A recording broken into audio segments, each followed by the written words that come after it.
Bismillahirrahmanirrahim. Assalamualaikum warahmatullahi wabarakatuh.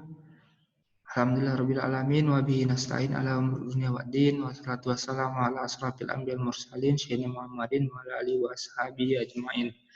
Bertemu kembali kita di mata kuliah praktikum perbankan syariah. Materi kita hari ini adalah tentang pelayanan, marketing, pembiayaan.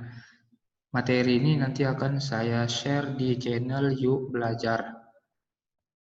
Bersama saya, Muhammad Ihsan Harahap, MEI. Sebelum masuk ke materi, jangan lupa klik tombol subscribe dan nyalakan loncengnya untuk mendapatkan pemberitahuan-pemberitahuan terbaru. Kemudian, jangan lupa juga like and share ya di media sosial kamu supaya teman-teman kamu mendapatkan ilmu juga. Oke, langsung saja kita masuk ke materi. Marketing pembiayaan. Apa sih marketing pembiayaan itu? Apa tugasnya seorang marketing pembiayaan? Ada beberapa hal yang dilakukan oleh marketing pembiayaan. Yang pertama adalah menganalisa pembiayaan. Kemudian survei jaminan, pengikatan jaminan, monitoring, dan penanganan pembiayaan bermasalah.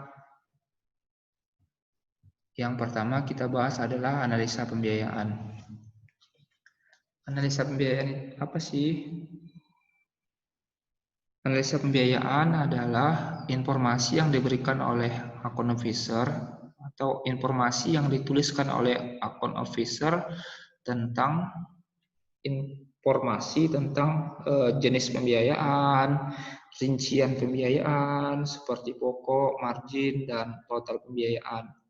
Nah, manajemen bank perlu informasi ini untuk menyetujui atau ketika nasabah itu mengajukan pembiayaan untuk menilai kondisinya itu maka diperlukan analisa. Nah, oleh manajemen bank, analisa ini dipergunakan untuk memberikan keputusan apakah permohonan tersebut layak atau tidak untuk dicairkan. Nah, analisa pembiayaan ini apa saja? Yang pertama itu karakter. Nah, karakter ini berarti kondisi personal seseorang yang mengajukan pembiayaan. Apakah dia orangnya baik, apakah dia punya, misalnya kita lihat bank pengen tahu apakah dia punya pembiayaan di tempat lain dan bagaimana kondisi pembiayaannya. Itu juga dimasukkan dalam sisi karakter. Karena kalau misalnya bank tahu bahwasanya nasabahnya itu punya pembiayaan di tempat lain dan tidak lancar, nah itu jadi perhatian juga bagi bank.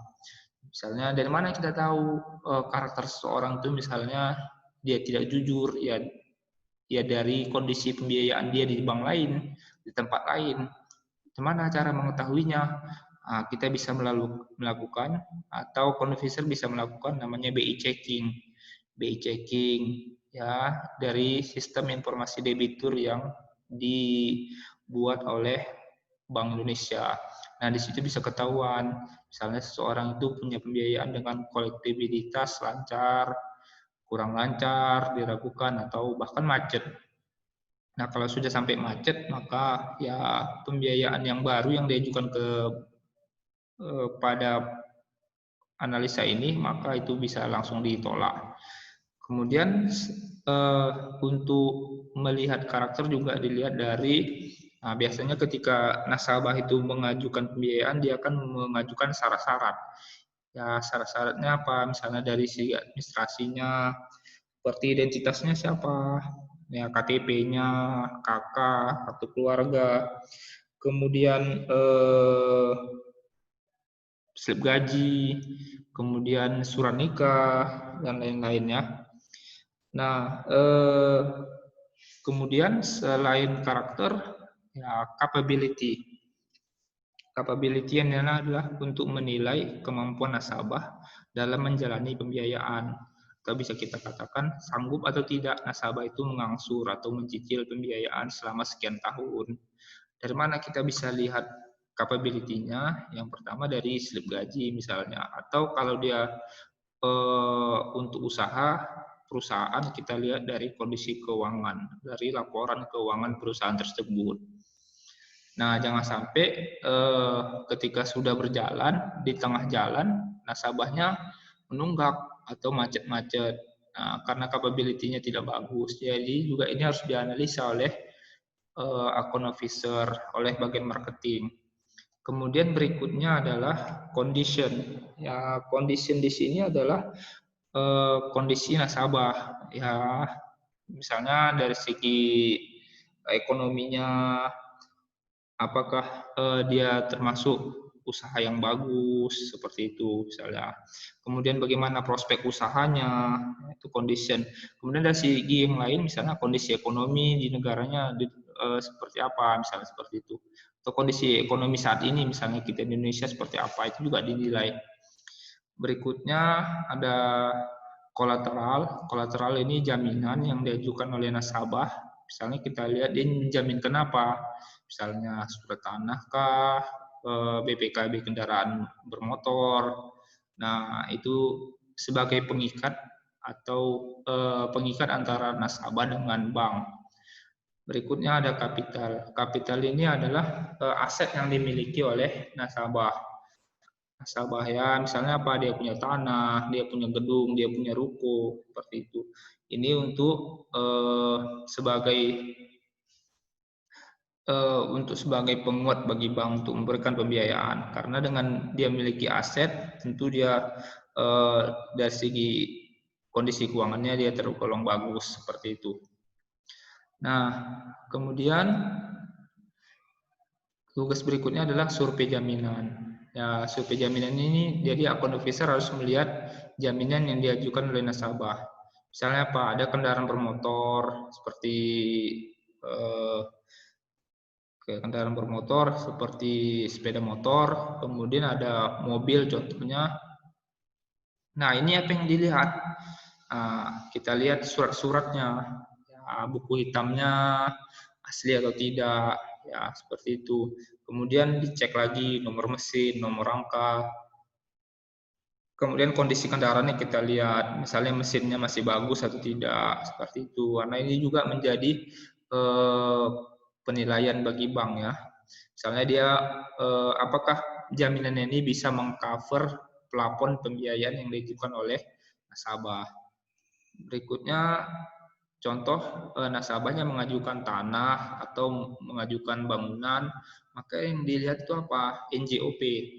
Ya, nilai jual objek pajaknya berapa nilainya. Kemudian surat-suratnya dia masih tergolong apakah sudah sertifikat hak milik atau masih sertifikat atau surat camat atau masih surat desa. Itu kita lihat kondisi surat-suratnya, keasliannya. Bisa dicek di Badan Pertanahan Nasional. Kemudian lokasinya itu terletak di mana? Apakah dekat jalan raya? Apakah ada akses masuk?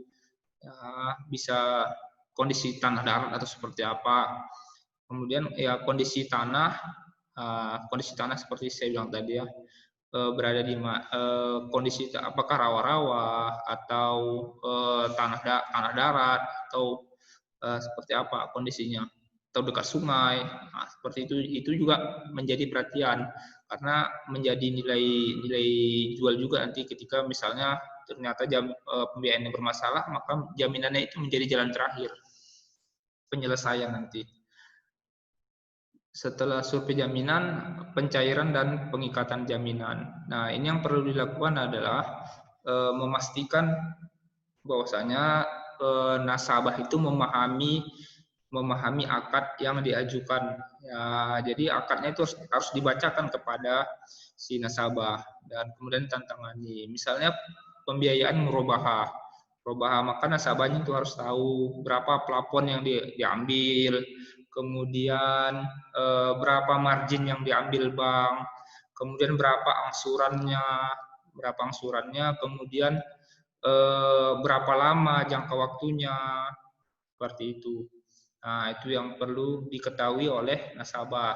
Jangan sampai ketika sudah berjalan, nasabahnya tidak mengerti hal-hal apa yang perlu dipahami oleh nasabah itu dibacakan ketika menandatangani akad. Dan menandatangani akad itu harus didampingi oleh misalnya datang istrinya atau datang suaminya, seperti itu. Harus diketahui oleh ahli waris. Nah, kemudian setelah tantangan akad, maka yang dilakukan oleh akun officer adalah pengikatan jaminan. Pengikatan jaminan ini ya jadi misalnya jaminannya apa? Tanah, maka itu harus diikat oleh bank. Ya, pengikatannya itu ada misalnya dia tanah, pengikatan tanah itu namanya hak tanggungan. Hak tanggungan ya. Hak tanggungan ini berarti itu sudah dalam tanggungan bank tanah tersebut. Ya, disimpan oleh bank.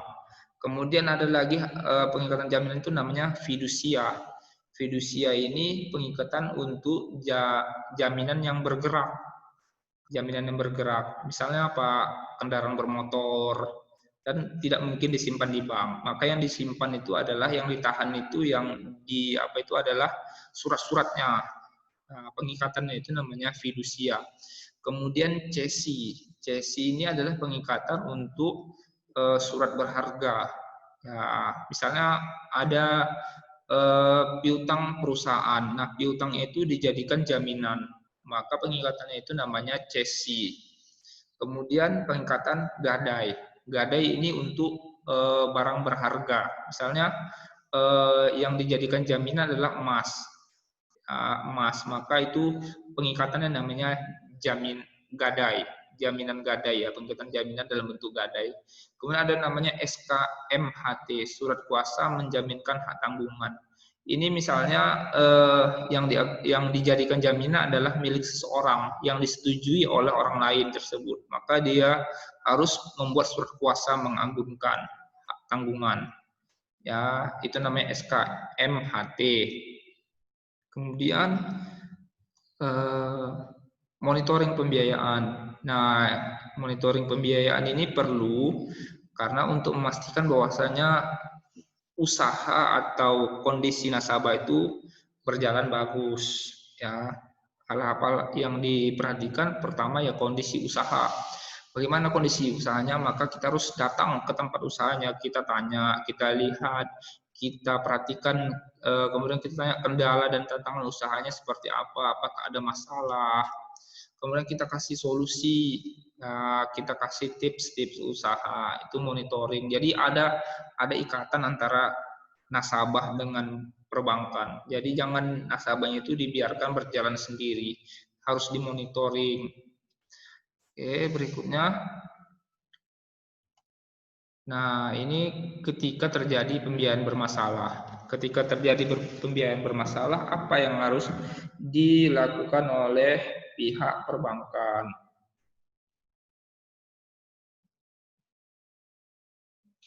Nah, ini ada beberapa hal. Pertama, rescheduling. Rescheduling itu artinya perubahan jadwal pembayaran. Nasabah diberikan kelonggaran waktu, misalnya selama ini dia mengangsur selama 10 tahun. Nah, ketika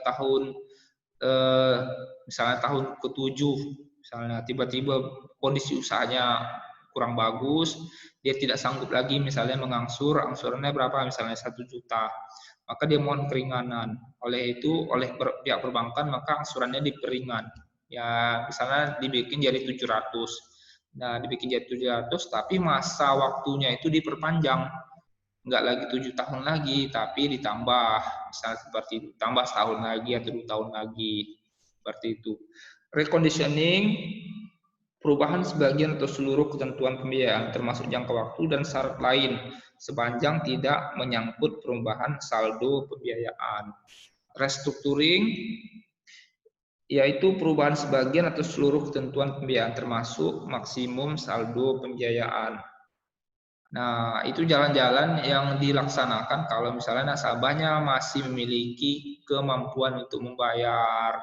Nah, tapi kalau misalnya nasabah sudah tidak sanggup lagi, maka jalan terakhirnya adalah AIDA, agunan yang diambil alih. Maka pihak bank mendatangi nasabah untuk menyelesaikan pembiayaan tersebut. Bisa nasabahnya diberikan hak untuk menjualkan sendiri agunannya, atau kalau tidak sanggup maka bank yang akan menjualkan jaminan tersebut atau bank akan melelang jaminan tersebut. Seperti itu.